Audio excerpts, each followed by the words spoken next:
Hey everybody, it's me, Tami DeVine for Wave TV.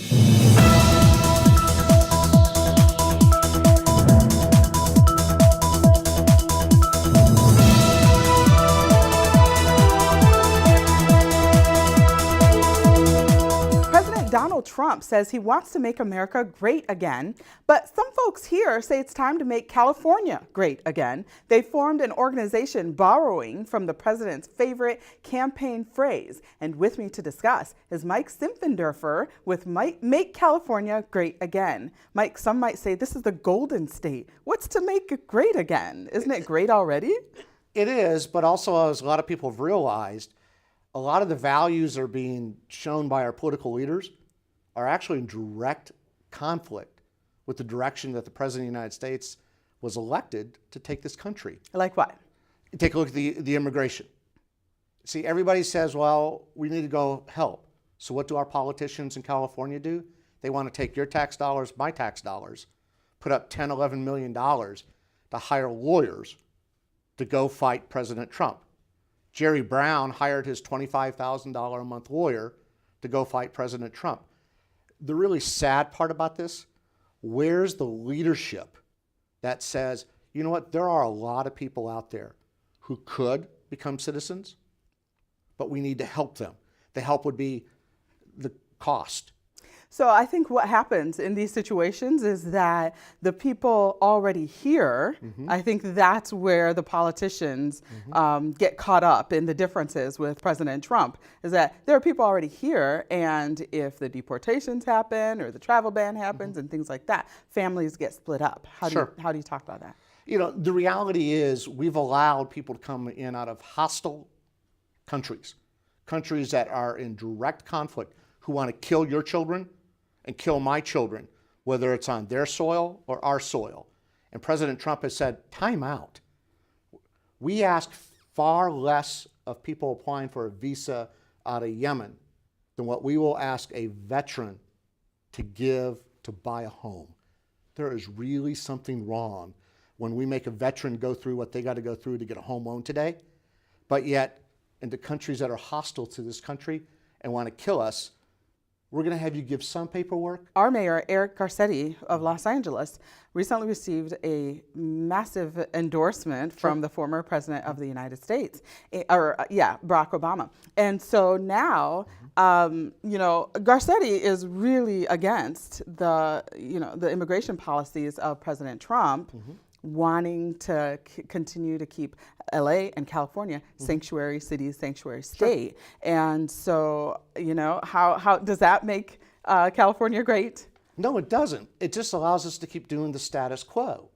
Instead of trying to help people become citizens, instead of trying to help people come into society, he's just saying, you know what, we want to keep people in the underground economy so they become cheap labor.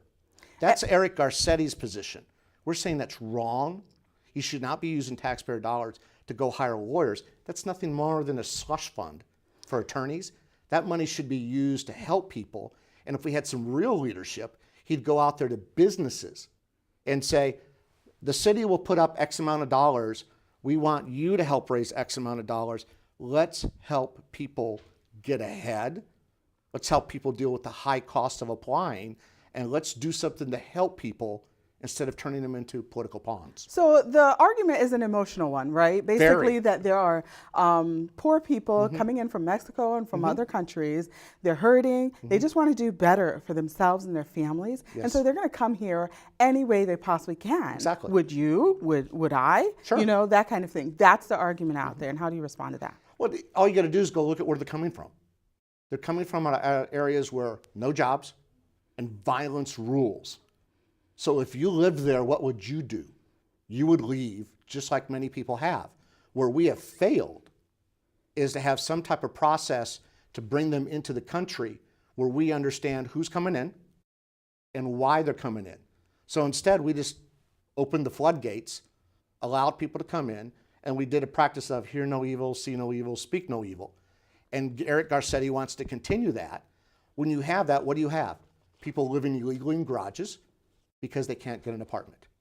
People getting paid below minimum wage because they don't have any documents to go get a job. Garages And cheap labor, that's Eric Garcetti's answer. So this whole Make California Great Again, I'm assuming you're going to try and do this also through like legislature and things like that with, with the number of representatives in the Senate and the Assembly of the state. Is it really realistic, Mike? It is, because for too long, nobody has really been out there saying what the truth is.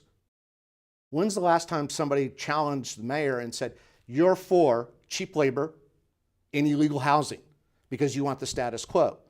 We're not for that. Where are the people on the Republican side then to run for governor, to run for mayor, and things like that? Right now on the March 7th ballot, I would wager that a great majority of Los Angelinos have no idea of the names on the ballot besides Eric Garcetti. And maybe a few others. And that's why we got together after we got back from the inauguration, and we met right before we went to the inauguration and said, a lot of us came together for Donald Trump for a reason. Many of us had never been involved. Many of us had not been involved in decades. I'm one of them. The last time I was involved was with Ronald Reagan was president when he left. That was a long time ago, It Mike. was. And, Shame on you. And he left. But there are a lot of people like me out there. And then as the primary process got going, we started to realize this guy's saying a lot of the truth. It's uncomfortable, but he is speaking the truth. And he is not afraid who he offends because he's not beholden. Not everybody thinks he's telling the truth. Some people call him a liar, Sure. and all that kind of thing. But we're saying here at the local level, we wanted to come together and go, we need to continue that debate. We need to get out there and be vocal. We need to get out there and reach out and let people know it's not all a one-sided discussion, which is what we've had for a long time in California. We want it to be a two-sided discussion and let people understand there are differences. Let them understand what those differences are so people can make better decisions. Because right now we pretty much have one group of people talking and not two groups. We're looking to change that to be that second group that's saying there are other answers. In the perfect Mike Simpfenderfer world, I knew I was going to butcher your name. I apologize. No problem. But in the perfect world for you, how does this happen with changing over? I'm assuming changing over from the blue to the red in California. I mean, this is a long road ahead, don't you think? Well, exactly, but I'm from Arkansas. And so you look at in the 1980s, Arkansas was as deep blue as you could get. What is Arkansas today? As red as you can get. It's pretty red. It doesn't happen overnight, and we realize that. And so this is not something that you accomplish in 6 months or a year. It's something you accomplish over a period of time. And as different people begin to realize there are others that could support that person who would decide to run for office, they will be more encouraged to get involved in the political process because they're going to see there is a two-sided debate going on instead of a one-sided debate, which is what we've had for a long time. People had to beg Trump to come here. I think he came here like twice during the election process or something like that and visited other states many, many times. Well, and he knew what the numbers are. Come on. It didn't take a rocket scientist to figure out Republicans are going to win California for the presidential race. But he came here to show, which we had a lot of respect for the fact that he did. He attracted a lot of demonstrators. But in spite of how he was being treated. Still attracting demonstrators. Yes, in spite of how he was treated, he came here and said the truth.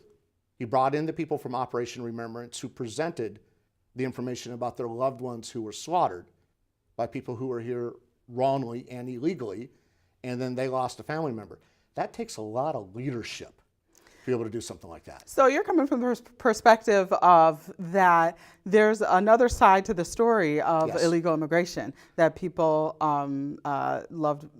loved ones have been killed and hurt by illegal immigrants as well. Yes, not only that, because we don't seem to be able to figure out a way how to keep the criminals out, but also we need to look as to what's driving people to come here. It's not rational for a parent to put their teenage kids on a train and send them on a 1,500-mile, 1,800-mile trek with no parent to supervise them. That's not normal.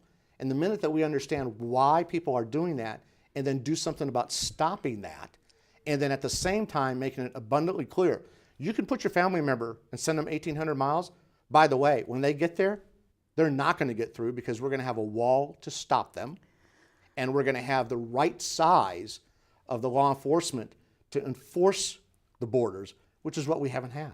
So I hear people talking about maybe it's time to make Mexico great again, or time to make some of those other countries great again, so that people don't feel like they need to flee from there. Exactly. The moment that Mexico and Central America can create enough jobs and opportunity for their own people to stay, they'll stop leaving.